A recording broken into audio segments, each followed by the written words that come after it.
નમસ્કાર, આજના સમાચાર બુલેટિનમાં આપ સૌનું સ્વાગત છે. હું છું પાયલ ભટ્ટ. આપ જોઈ રહ્યા છો DNTV ન્યૂઝ. તો સમાચારની શરૂઆત કરીએ સૌપ્રથમ હેડલાઇન્સથી.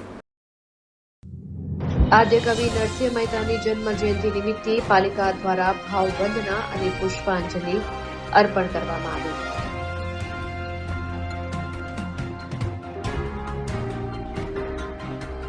પંચમહાલ જિલ્લામાં શિક્ષણ વિભાગમાં થયેલા કરોડોના નાણાકીય ઉચાપત.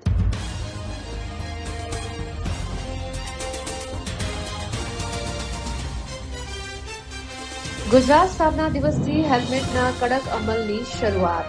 1 મહિનાની પોલીસની ખાસ ડ્રાઇવનો કરવામાં આવ્યો પ્રારંભ.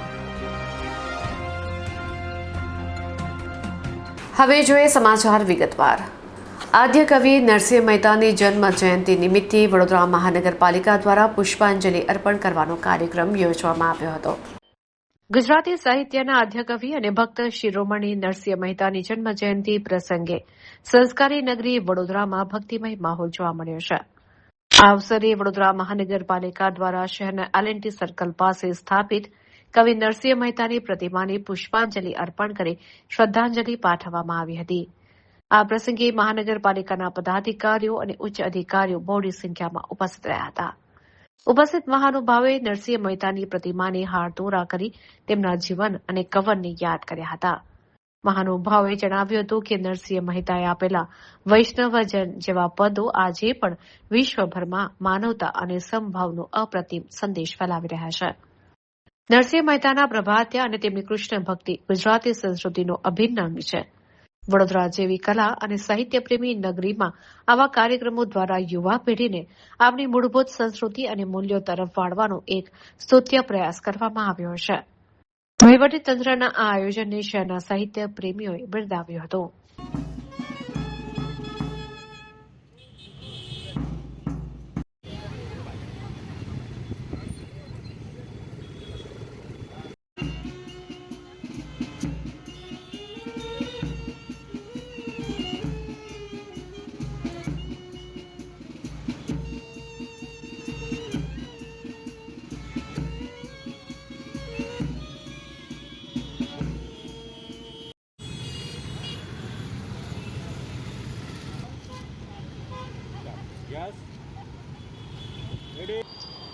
ખાસ કરીને આપણા જે ગુજરાતી સાહિત્યના આદ્ય કવિઓ છે, જેમાં નરસિંહ મહેતાનું પ્રમુખ નામ છે, જે આપણા આદ્ય કવિ તરીકે જાણીતા છે, મીરાબાઈ અને નરસિંહ મહેતા.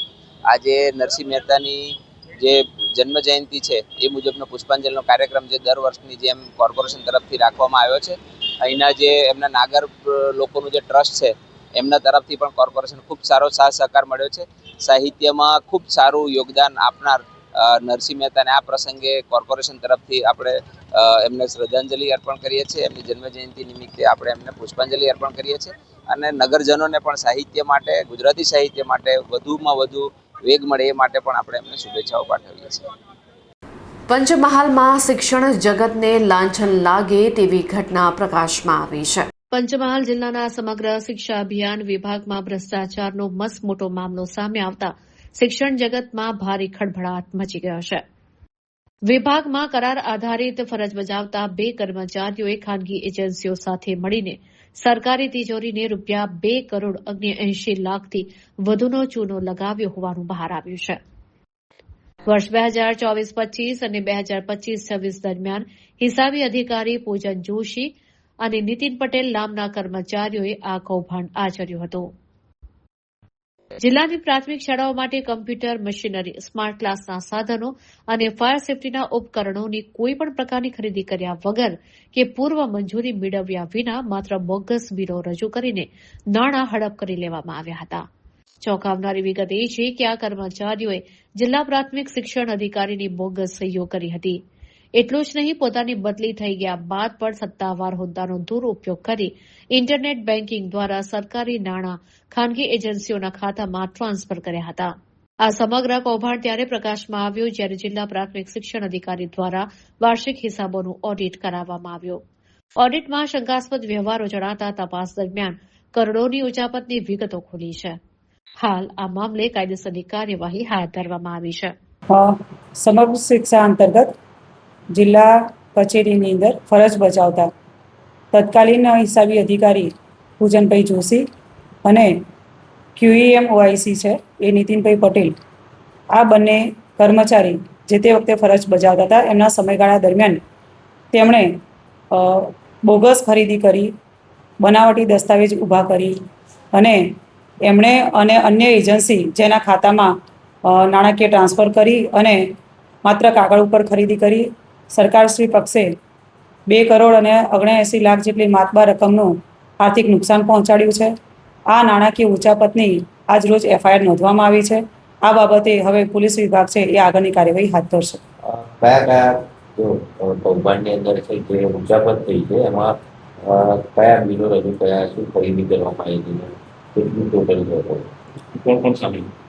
આ જે ખરીદ પ્રક્રિયામાં એમણે શાળાની અંદર સ્માર્ટ પેનલ નાખવાના, એન્ટીવાયરસ સિસ્ટમ નાખવાના અને લેપટોપની ખરીદી આવા વિગત અંદર દર્શાવી અને માત્ર કાગળ ઉપર ખરીદી દર્શાવેલી છે. આવું કોઈ ખરીદી માટેનું આપની કચેરીથી મંજૂરી આપવામાં આવી હોય એવું પણ? અત્રેથી કોઈ મંજૂરી આપેલી નથી, પણ સમગ્ર જે પ્રક્રિયા છે એમાં એમણે બોગસ દસ્તાવેજ અને વિગતનો ઉપયોગ કરી અને પોતાનો આર્થિક લાભ મેળવવાના હેતુસર સમગ્ર સુયોજિત ષડયંત્ર છે એ કરી અને આ ગેરરીતિ છે એ આચરેલ છે. સમગ્ર ગેરરીતિ આપના ધ્યાને કેવી રીતે આવ્યો, ખ્યાલ કેવી રીતે આવ્યો ઉચાપત થઈ ગઈ આપના ધ્યાને ક્યારે? જી મેડમ, આખી ઉચાપત કયા સમયગાળા દરમિયાન થઈ? આ જે સમગ્ર પ્રક્રિયા છે એ વર્ષ 24-25 અને 25-26 દરમિયાન એમણે જે ખરીદ પ્રક્રિયા છે એ બનાવટી દસ્તાવેજોના આધારે કરેલી છે, જેમાં આ બંને કર્મચારીઓ ઉપરાંત એમની સાથે મેળાપીપણું કરનાર જે એજન્સીઓ છે તેમાં એક JS કોમ્પ્યુટર, બીજી એજન્સી છે શ્રીરામ એન્ટરપ્રાઇઝીસ, વેદિકા એન્ટરપ્રાઇઝીસ અને અક્ષર સેફ્ટી પ્રોડક્ટ્સ છે. આ એજન્સીઓ પણ એની અંદર સામેલગીરી દર્શાવી હોય તેવું જણાતા એમની સામે પણ આપણે ફરિયાદ દાખલ કરી છે. સરકાર તરફના જે કર્મચારીઓ છો એ કયા હોદ્દા પર હતા અથવા તો છે? કીધું ખરી.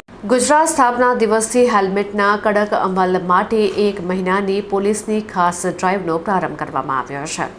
માર્ગ અકસ્માતોમાં જીવલેણ ઈજા ઘટાડવાના ઉદ્દેશ્ય સાથે આજથી એટલે કે 1 મે થી 31 મે સુધી સમગ્ર રાજ્યમાં હેલ્મેટના કડક પાલન માટે 1 મહિનાની વિશેષ ડ્રાઇવ શરૂ કરવામાં આવી છે.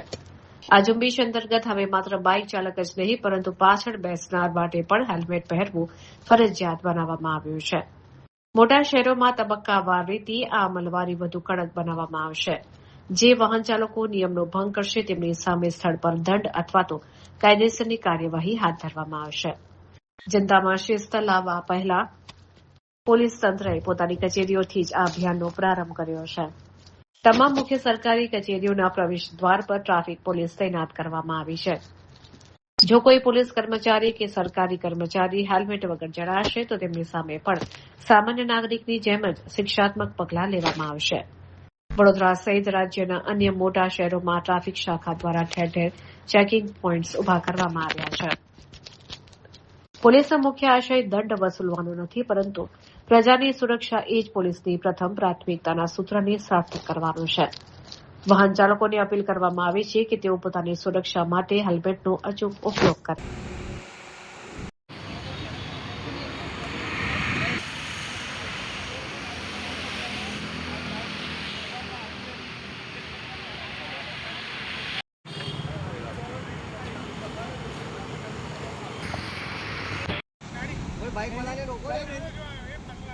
ચાલू चलो यार.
ડભોઈમાં ખોટી એટ્રોસિટીની ફરિયાદના આક્ષેપ સાથે સર્વ સમાજ મેદાનમાં ઉતર્યું છે અને કલેક્ટરને આવેદનપત્ર આપીને ન્યાયની માંગ કરવામાં આવી છે.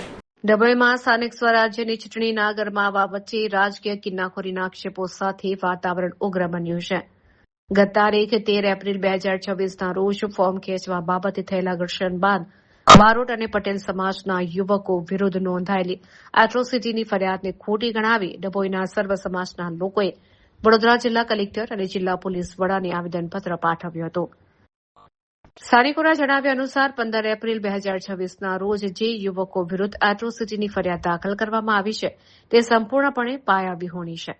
આક્ષેપ કરવામાં આવ્યો છે કે ફરિયાદ કરનાર વ્યક્તિ ઘટનાસ્થળે હાજર ન હોવા છતાં રાજકીય દબાણ હેઠળ સુધીર બારોટ, રાકેશ પટેલ, અંકિત બારોટ, અક્ષય બારોટ, અજય બારોટ જેવા નિર્દોષ યુવકોને ફસાવવામાં આવ્યા છે. આવેદનપત્રમાં રજૂઆત કરવામાં આવી છે કે આ યુવકો કોઈપણ ગેરકાયદેસર પ્રવૃત્તિમાં સંકળાયેલા નથી.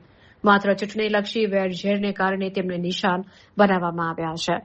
ખોટી ફરિયાદને કારણે યુવકોના પરિવારો માનસિક અને સામાજિક રીતે હેરાન થઈ રહ્યા હોવાની વ્યથા ઠાલવવામાં આવી હતી.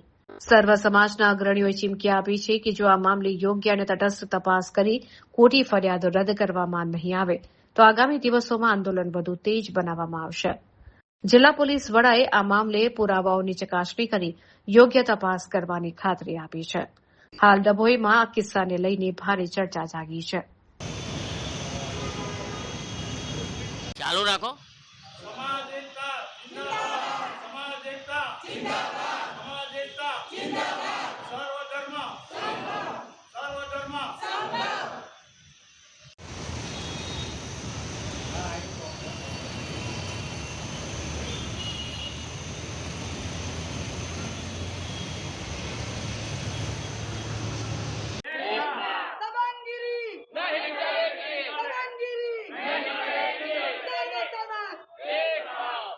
એ 26/4/2026ના રોજ જે સ્થાનિક સ્વરાજની ચૂંટણી હતી એમાં ડભોઈની અંદર જે બનાવ બનેલો હતો, જે મામલતદાર કચેરી અંદર જે ઝપાઝપી થઈ હતી એમાં 5 બારોટો અને 2 પટેલ ને જે નિર્દોષ છે એમની પર એટ્રોસિટીની જે કલમ દાખવવામાં આવી છે, જે ખોટી રીતના કરી છે, એની નિષ્પક્ષ તપાસ થાય અને દૂધનું દૂધ પાણીનું પાણી થાય તેની માટે આવેદનપત્ર આપવા અમે આવેલા છે. તમે કોને આવેદનપત્ર આપ્યું છે ને શું? અમે માન્ય વડોદરા કલેક્ટરશ્રીને આવેદનપત્ર આપ્યું છે. અમે બીજું આવેદનપત્ર એસપી ઓફિસ આપવાના છે અને ત્રીજું પ્રાંત અધિકારી ડભોઈને પણ અમે બપોરનો 2 વાગ્યાનો સમય આપ્યો છે અને અમે આવેદનપત્ર આપવાના છે. જે ખોટી રીતે એટ્રોસિટીનો ગુનો દાખલ કરવામાં આવ્યો છે એની પર નિર્ણય નહીં લેવામાં આવે તો શું? જો એની પર નિર્ણય તો લેવો જ પડે. કાયદો અને કાયદાનું પાલન કરવું પડે. કાયદા ઉપર અમને વિશ્વાસ છે, તંત્ર ઉપર વિશ્વાસ છે. તંત્ર મરી પડવાડ્યું નથી. એકવાર એમને જે દાખલ કરાવી છે પણ એને તરત એને નિષ્પક્ષ જાંચ કરીને પાછી લેવી જ પડે. એ ખોટી રીતના છે. 5 બારોટો અને 2 પટેલો જે છે એમની પર કોઈ આજ દિન સુધી કોઈ પોલીસનો કોઈ કેસ નથી. પોતે એમનું સન્માનજનક જીવન જીવે છે અને એ ન્યાય અને ન્યાયિક ચૂંટણી થાય એની માટે લડ્યા હતા અને એમાં વ્યક્તિગત લઈ લીધેલું છે અને આ ખોટી રીતના લેવાયેલું છે અને ફરિયાદી કેમ્પસમાં પણ નહોતો. સ્થાનિક સ્વરાજની ચૂંટણી હતી 26 તારીખના રોજ. એના અગાઉ દિવસને 15 તારીખે જે ફોર્મ પ્રક્રિયા પરત ખેંચવાની પદ્ધતિ ચાલતી હતી એમાં જે કોંગ્રેસ પક્ષના ઉમેદવાર હતા એમને જે પણ રીતે એ લોકોએ ફોર્મ પાછી ખેંચવા માટે જે લોકોએ એમની તરફેણમાં લીધા હતા એ સમયે તાલુકા પંચાયત અને મામલતદાર ઓફિસમાં ડભોઈ જે રીતે સુધીરભાઈ બારોટ, કમલભાઈ બારોટ, અંકિત બ્રહ્મભટ્ટ, જે રાકેશભાઈ પટેલ, દિલીપભાઈ પટેલ જે લોકો કોંગ્રેસ પક્ષના હતા અને ત્યાં આગળ હાજરીમાં એ લોકોને જે પણ ઉમેદવાર હતો એ સમજાવવા માટે ખાલી વાત કરવા માટે રજૂઆત કરી હતી. તો ત્યાં આગળ સત્તા પક્ષના લોકો દ્વારા ઘર્ષણ થયું હતું અને એ ઘર્ષણની અંદર ખોટી રીતે એટ્રોસિટીની ફરિયાદ દાખલ કરી છે. જે ખરેખર જેને એટ્રોસિટી કરી છે એ વ્યક્તિ તો હાજરમાં હતો જ નહીં અને એટ્રોસિટી દાખલ થઈ છે. અને એ સમયે જે સમયે ઘર્ષણ થયું એ સમયે 112 ઉપર અમારા તરફથી પણ ફોન કરવામાં આવેલો હતો. 112 તરફથી કોઈ અમને ફીડબેક આવ્યો નથી કોલ આવ્યો અને આ લોકોની ફરિયાદ સાંજે 7 વાગે રજીસ્ટર પણ થઈ જાય છે. કે સત્તા પક્ષ હોવાથી સત્તાનો ખોટો ઉપયોગ કરીને આ લોકોને એટ્રોસિટીની ફરિયાદ દાખલ કરેલી છે અને એટ્રોસિટીની ફરિયાદ માટે પણ પાછળનો પ્રોસેસ હોય છે. ડાયરેક્ટલી કોઈ પણ ફરિયાદ દાખલ થઈ ના જાય. અને ચાલો જે થયું છે તે રિઝલ્ટ તમારી સાથે ચૂંટણી પતી ગઈ, રિઝલ્ટ આવી ગયું છે, તો અમને એવી અપીલ છે કલેક્ટર સાહેબને, એસપી સાહેબને, અધિકારી સાહેબને કે સાહેબ હવે તમે કાનૂન જે ન્યાયાધીશ તમે જ છો, ભગવાન પછી જો સત્તા આપવામાં આવી, તમને સત્તા આપવામાં આવેલી છે, તો તમે આ છોકરાઓનું ભવિષ્ય ના બગડે, બધાનો પરિવાર છે અને આજે પટેલ સમાજ, બારોટ સમાજ બધો ભેગો છે અને જો આના ઉપર કોઈ પોઝિટિવ પ્રતિક્રિયા નહીં મળે તો ચૂંટણી આગળ ઘણી બધી આગળ 27 ચૂંટણી આગળ આવે છે, બધો સમાજ ભેગો થઈને એનો વિરોધ કરશે. એટલે અમને એક અપીલ કરીએ છીએ કે જે કલેક્ટર સાહેબ છે, અધિકારી સાહેબ, જે પણ અધિકારી છે, મોટા નિમાયેલા સત્તા પાસે રજૂઆત કરીએ છીએ કે સાહેબ જનતાએ તમને ચૂંટીને લાયેલા છે, તે જ જનતા પર તમે ખોટી રીતે દબાણ ના કરો અને એ લોકોને ધમકાવવાની કોશિશ ના કરો, સત્તાનો ખોટો ઉપયોગ ના કરો. આ છોકરાઓને વહેલી તકે એમના પરિવારને સોંપો એવી અમારી અપીલ છે. અને આ સમાજ આજે પણ ભેગો છે અને સર્વજ્ઞાતિ સમાજ, કોઈ પણ સમાજ હોય એ બધા આ સમયે ભેગા થઈને ખોટા સામે લડત આપતા આવ્યા છે અને આપશે. બસ મારી અપીલ એટલી છે કે કલેક્ટર સાહેબને સરદાર બાગ પાસે પાલિકા સંચાલિત જાહેર શૌચાલયમાં ભગવાનના ફોટા લગાવવાનો મુદ્દો હાલ ચર્ચાનું કેન્દ્ર બન્યો છે.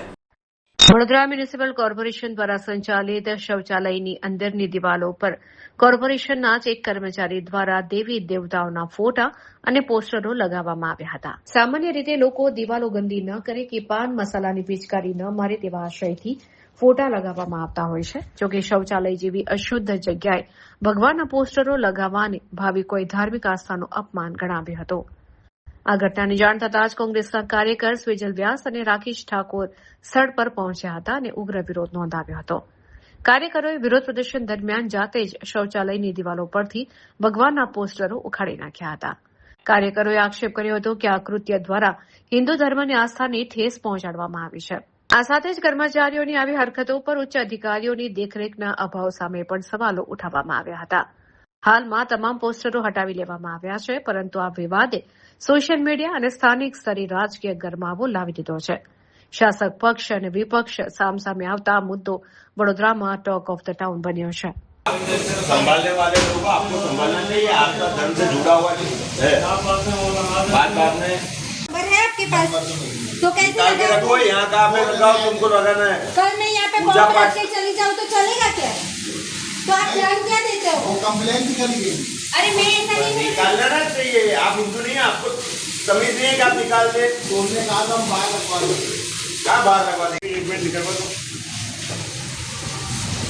भगवान को ऐसी जगह रखते हो? नहीं, बाहर रखवा देंगे। थोड़ा तो इंसानियत है कि नहीं है? हिंदू है ना? तो फिर हमने ही बोला था भाई साहब से। किसने बोला था? वो जो आए थे। किसने लगाई है? ये यहाँ पे ऐसे भगवान रखो क्या? हाँ?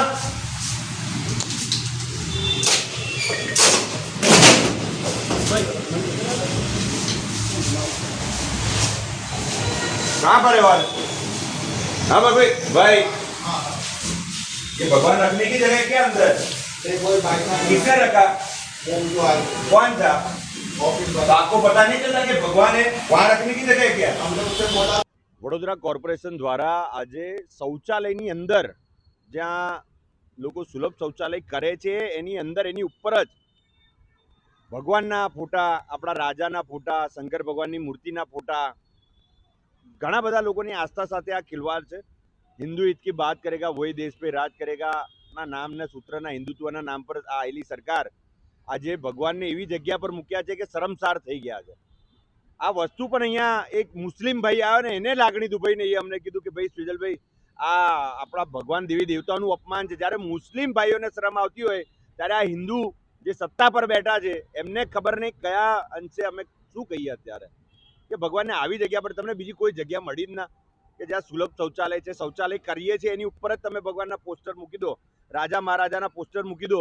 આખા આપણા વડોદરાનું શરમસાર થઈ ગયા. આ આટલા હદ સુધી જો ગયેલા છે. હજુ તો આ એક જ જગ્યા પર સરદાર બાગમાં અમારું ધ્યાન આવ્યું છે.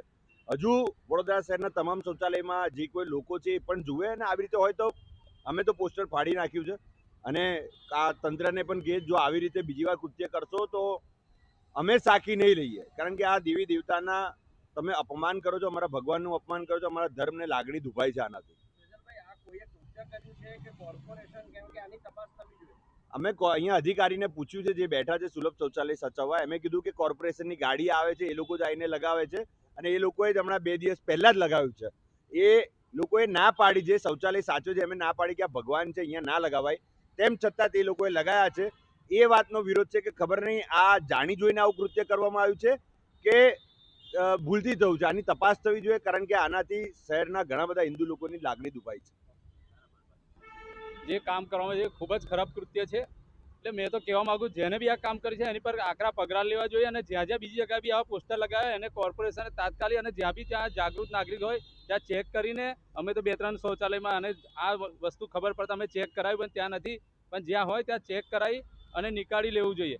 અને જેને આ ખરાબ કામ કર્યું છે એની પર આકરા પગલા, કેમ કે આપણા હિન્દુ દેવી દેવતાનું ખૂબ જ ખરાબ અપમાન છે આ.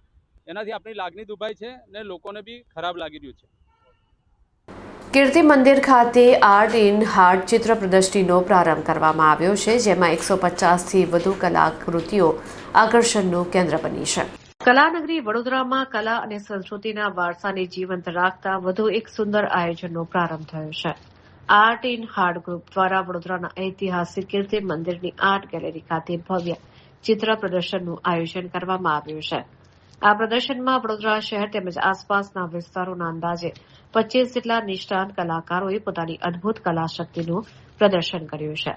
આ ગેલેરીમાં 150થી વધુ વિવિધ પ્રકારના પેઇન્ટિંગ્સ રજૂ કરવામાં આવ્યા છે, જેમાં ખાસ કરીને હાર્ટને કેન્દ્રમાં રાખીને તૈયાર કરવામાં આવેલા વિશિષ્ટ ચિત્રો મુલાકાતીઓમાં આકર્ષણનું કેન્દ્ર બન્યા છે. વિવિધ માધ્યમો દ્વારા તૈયાર કરાયેલી આ કલાકૃતિઓ કલાકારોની ઊંડી સૂઝબૂઝ અને લાગણીઓને વ્યક્ત કરે છે. આ ચિત્ર પ્રદર્શન આગામી 3 દિવસ સુધી વડોદરાના કલાપ્રેમી જનતા માટે ખુલ્લું મૂકવામાં આવ્યું છે. આયોજકો અને સહભાગી કલાકારો દ્વારા વડોદરાના નગરજનોને આ સુંદર આર્ટ ગેલેરીની મુલાકાત લેવા અને કલાકારોના ઉત્સાહમાં વધારો કરવા માટે હાર્દિક આમંત્રણ પાઠવવામાં આવ્યું છે. કલા જગતના ચાહકો માટે આ એક ઉત્તમ તક છે, જ્યાં એક જ સ્થળે વિવિધ શૈલીના ચિત્રો અને હૃદયસ્પર્શી કલાનો નજારો જોવા મળી રહ્યો છે.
ગુજરાતના જુદા જુદા શહેરોથી આર્ટિસ્ટ આવ્યા છે અને જુદા જુદા પ્રોફેશનના પણ છે, જેમ કે ડૉક્ટર, આર્કિટેક્ચર, ઇન્ટિરિયર અને આર્ટ ટીચર્સ છે. કોઈક એવા છે કે જે લોકો વિદ્યાર્થીઓ પણ છે, એટલે અલગ અલગ પ્રોફેશનથી પણ આવેલા છે, જેમને અમે પ્લેટફોર્મ આપ્યું છે. અને એ લોકોએ અલગ અલગ મીડિયમ, અલગ અલગ વિષયો પર કામ કર્યું છે. પાછળ તમે જોઈ શકો છો કે જે કેરિકેચર આર્ટ છે એ ખરેખર યુનિક આર્ટ છે, કે જેમાં સેલિબ્રિટીના ફેસ બનાવતા હોય છે, તો એમાં એના જે ફીચર્સ હોય છે બદલાઈ જતા હોય છે, પણ છતાં એની ઓળખ બદલાતી નથી. તો એ એક યુનિક આર્ટ છે.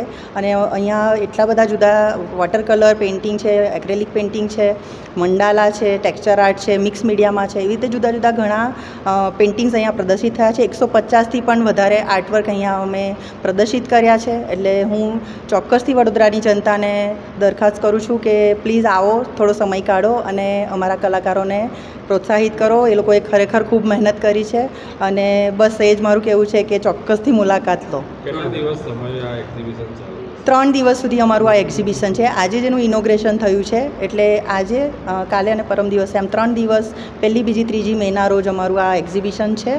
તો પ્લીઝ બધાને જ હું રિક્વેસ્ટ કરું છું કે ચોક્કસ આવો અને નિહાળો અમારું પ્રદર્શન. વાઘોડિયા તાલુકાના અલવા ગામે ક્ષત્રિય સમાજ સેવા સમિતિ દ્વારા ભવ્ય 8મા સમૂહ લગ્ન ઉત્સવનું ભવ્ય આયોજન કરવામાં આવ્યું હતું. છેલ્લા 8 વર્ષથી વાઘોડિયા તાલુકાના અલવા ગામ સ્થિત કૃષ્ણા ફાર્મ ખાતે ક્ષત્રિય સમાજ સેવા સમિતિ દ્વારા ભવ્ય 8મા સમૂહ લગ્ન ઉત્સવનું આયોજન કરવામાં આવ્યું હતું. સફળતાપૂર્વક ચાલતા આ સેવા યજ્ઞમાં આ વર્ષે પણ ઉત્સાહ જોવા મળ્યો હતો. આ પ્રસંગે સંત વિક્રમદાસ બાપુએ ઉપસ્થિત રહી નવ દંપતીઓને આશીર્વાદ આપ્યા હતા. કાર્યક્રમમાં વડોદરા જિલ્લા ભાજપ પ્રમુખ બીજે બ્રહ્મભટ્ટ, પૂર્વ ધારાસભ્ય દિનુમામા, વિરેન્દ્રસિંહ જાડેજા, જે.બી. સોલંકી, યોગેશભાઈ અધ્યારો, પૂર્વ કારોબારી ચેરમેન નિલેશ પુરાણી સહિત અનેક મહાનુભાવો હાજર રહ્યા હતા. કૃષ્ણા ફાર્મથી ગામના તળાવ પાસેના મંદિર સુધી વિશાળ વરઘોડો કાઢવામાં આવ્યો હતો, જેમાં મોટી સંખ્યામાં જાનૈયાઓ અને મહેમાનો જોડાયા હતા. ગુજરાતી ગાયક કલાકારોએ સંગીતની રમઝટ બોલાવી ઉપસ્થિત સૌને ડોલાવ્યા હતા. ક્ષત્રિય સમાજ સેવા સમિતિ દ્વારા દરેક નવ યુગલને તિજોરી, પલંગ, ગાદલા, ખુરશી અને જીવન જરૂરી ઘર વખરીનો સામાન ભેટ સ્વરૂપે આપવામાં આવ્યો હતો.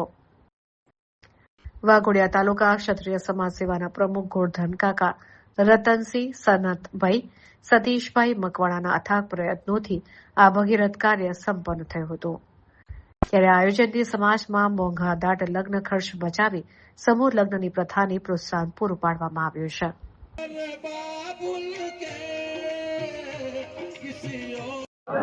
વાઘોડિયા તાલુકા ક્ષત્રિય સેવા સમાજ